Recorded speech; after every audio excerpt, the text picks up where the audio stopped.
ஒரு பிரியாணி வெட்டியை முடிஞ்சு கொடைக்கானல் போனா அடிவாரத்துல ஒரு மாந்தோப்பு. ஆனா சந்திரசேகரன்னா காணா. சேகரனா சேகரனா சேகரண்ணா வேற காணா.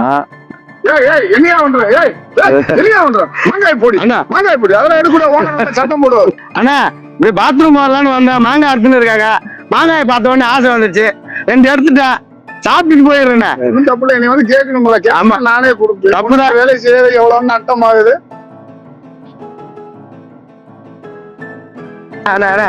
அண்ணா தெரியாம செஞ்சுட்டாருண்ணே. சரிண்ணா, சரி, அவரு சாப்பிட சொல்லிட்டாரு. நல்லா இந்த திருடி சாப்பிடுற ருசி இருக்கும். ஆனா இந்த மாதிரி மனசார கொடுத்து சாப்பிடறதா சந்தோஷம் இருக்கும். மாங்காய் பழத்துல ஆசை வந்துச்சு, நான் திருடுன மாதிரி நீங்க திருடாதீங்க, கேட்டு வாங்கி சாப்பிடுங்க.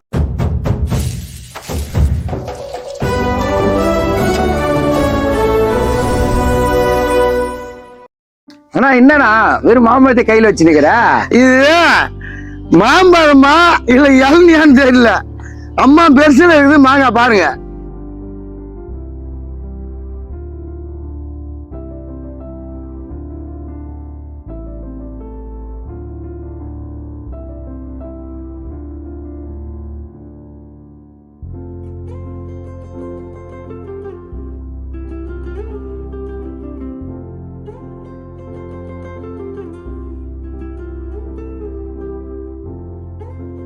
பேர் மேல இருக்காங்க பாரு. இந்த மாங்காயை அறுத்து இதை ஏற்றி கொண்டு போய் மார்க்கெட்ல சேல்ஸ் பண்ணணும். ஆனா ஒரு ஒரு ஒரு பாட்டு பாடின, இது ஒரு விவசாயம். சரி, ஒரு பாட்டு பாடின மாம்பழத்துக்கு. மாம்பழம் மாம்பழம் மல்கோவா மாம்பழம், சேலத்து மாம்பழம் இல்லை, திருட்டு மாம்பழம். இது நான் தொடுத்து குடிச்சா திருட்டு மாம்பழம். செம்மையா இருக்கும், சூப்பரா பறிக்கிறாங்க. இந்த மாதிரி கிராமத்துல உள்ளவங்க வண்டியில வர்றதெல்லாம் நாட்டு மாங்காய் தான். இது வந்து எந்த கெமிக்கலும் போடாம அப்படியே மரத்துல இருந்து அறுத்து எடுத்துட்டு வராங்க இயற்கையா. இந்த மாதிரி பொருள் வாங்கி சாப்பிடுங்க, உடம்புக்கு எந்த நோய் நொடியும் வராது.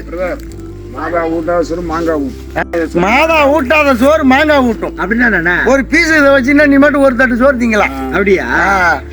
தாய் தோப்பை அடிச்சு ஊட்டினா கூட வாங்க மாட்டேன். ஒரு ஊறுகாய் தொட்டுட்டு மாங்காய் ஊறுகாய்னா வேற லெவல்ல சாப்பிடலாம். மாங்காய் கொண்டா நான் ஒண்ணு எடுத்துட்டு நானும் திருடுறது 3, அதுல நீ பங்குக்கு 1. ஆமாண்ணா, இனிமே நீ எது திருநாலும் எனக்கு 4, உனக்கு 3. இது எந்த ஊர்ல நியாயம்? இப்படிதான் முன்னாடி நிறைய குத்துட்டு வந்திருக்கேன். சரியா அண்ணா?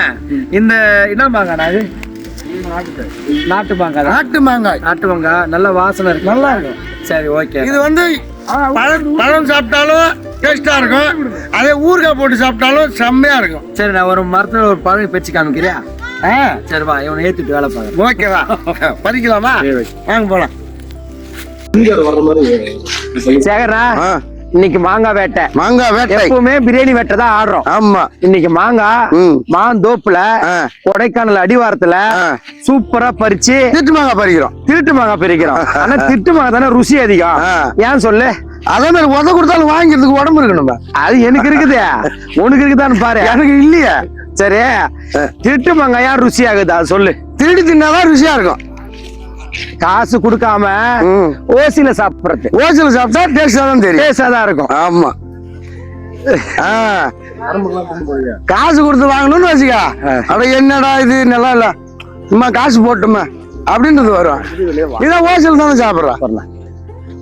சரிண்ணா, கண்டுபிடிச்சா இது இளநியா இல்ல மாங்காய் தெரியல. அதானே நானும் நினைக்கிறேன். பாரு, திருட்டு மாங்காயும் இவ்வளோ ஃப்ரீடமா பிரிக்கிறது கொடுத்து வச்சிருக்கோம்.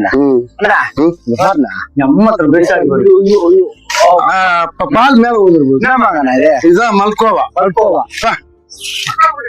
பங்கனப்பள்ளியா? பங்கனப்பள்ளியா? சிறப்பான மாங்காய் பங்கனப்பள்ளி பறிச்சிருக்கிறோம் பாருங்க. டேஸ்ட்னா அப்படிதான் இருக்குது, வேற லெவல்.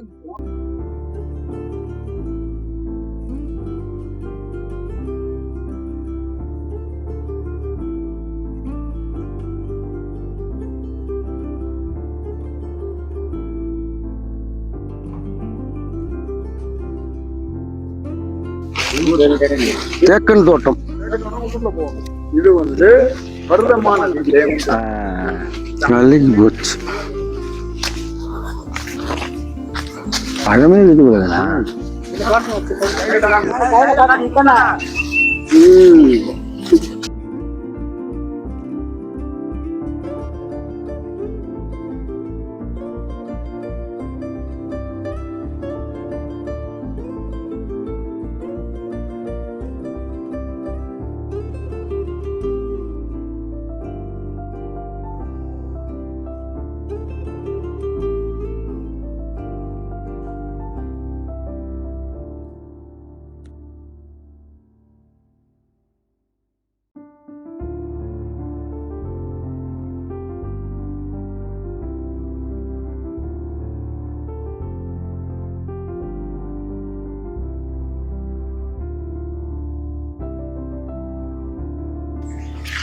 சேகர்ண்ணா, என்னண்ணா பெட்டி பெட்டி பெட்டியா பிரிச்சு வச்சிருக்காங்க? மாங்காய் இயற்கையான ஆர்கோனியா. அதானே அண்ணா.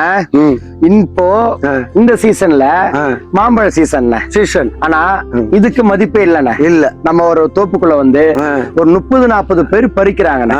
இத ஒரு வெயில்ல பறிச்சு இத பதப்படுத்தி எந்த ஒரு மருந்து இல்லாம ஒரு ஆர்கானிக்கா கொடுக்கறாங்க. ஆனா இதுக்கு ஏத்த மதிப்பு கிடையாது. சரிண்ணா, இப்போ சீசனு. இப்ப சீசன்ல டைம்ல என்ன நான் சொல்ல வரேன், இப்போ சாம்பாருக்கு அர்ஜென்டா மாங்காய் வேணும்னு சொல்லுவோம். இப்போ பீன்ஸ் கேரட் போட விட்டாலும் முருங்கைக்காய், மாங்காய், கத்திரிக்காய் மட்டும் போட்டு சாம்பார் வைக்கலாம். நல்ல டேஸ்ட் கிடைக்கும். சூப்பரா இருக்கும். மாங்காய் வேணும் தேவைப்பட்டா வாங்கிதான் ஆகணும். கண்டிப்பா மரியாதை எவ்வளவு வேலை இருந்தாலும் கொடுத்து வாங்குறேன். 800 ரூபா போனாலும் கொடுத்துதான் வாங்கி. சார் குட்டியண்ணா, நேத்து கூட மாங்காய் வாங்கினேன். சரி, கிலோ 20 ரூபா 30 ரூபாய்க்கு தராங்க.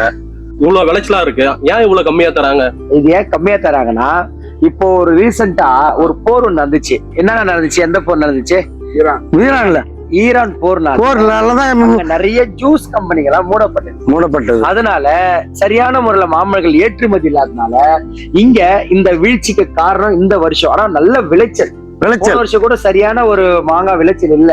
இந்த விளைஞ்சியும் மகசூல் அந்த விற்பனை சரியா இல்லாதனால இங்க இருக்கிற விவசாயிகள் அந்த கஷ்டப்படுறாங்க. ஏன்னா நம்ம நேரா பார்த்தோம் இல்லையா? அதனால இங்க நீங்க நல்ல ஒரு ஆர்கானிக்கான இந்த மாம்பழத்தை தகுந்த விலையை கொடுத்து வாங்கி சாப்பிட்டு நல்ல உடம்புக்கு ஒரு ஆரோக்கியத்தை நம்ம எடுத்துக்கிறோம். ஒரு கஷ்டம் இருக்கும். இப்ப கிருஷ்ணகிரி மாவட்டத்துல கம்பெனி எல்லாம் மூடனதுனால, மாங்காய் ஜூஸ் கம்பெனி மூடனதுனால மாங்காய் மரத்தெல்லாம் விவசாயிங்க இப்ப அறுத்துன்னு இருக்காங்க. வேற வழி இல்லாம இந்த மாதிரி மகசூல் வைக்கிறது ரொம்ப வர வந்து கம்மியாகின்னு இருக்கு. ஏன்னாக்கா எல்லா இடத்துலயும் வந்து பிளாட் போட்டு விவசாயம் பண்ற இடம்லாம் பிளாட் போட்டு வேற நிறைய விற்கிறாங்க. காலகட்டத்தில் போற போக்கில் பார்த்தோம்னா நம்மளாம் இப்போ வந்து எல்லாம் கண்டுபிடிச்சிட்டாங்க. பால் கெமிக்கலு, அரிசி கெமிக்கலு, முட்டை கெமிக்கலு, இது எல்லாமே கெமிக்கல்ல தயார் பண்றாங்க, பிளாஸ்டிக்ல தயார் பண்றாங்க. நம்ம எல்லாம் இன்னும் கொஞ்ச நாள்ல எல்லாமே பிளாஸ்டிக் அரிசி எல்லாமே பிளாஸ்டிக்ல தான் சாப்பிட போறோம்.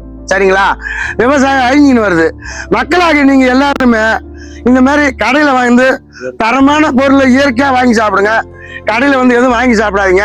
விவசாயத்துக்கு முக்கியத்துவம் கொடுங்க. நிறைய இருக்குதுங்க. விவசாயம் இல்லைன்னா சேத்துல கால வச்சாதான் சோறு தின்ன முடியும்.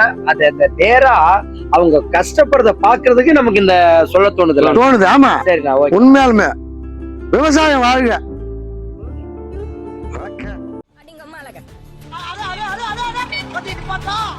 நிறுத்தா ஏறலாம்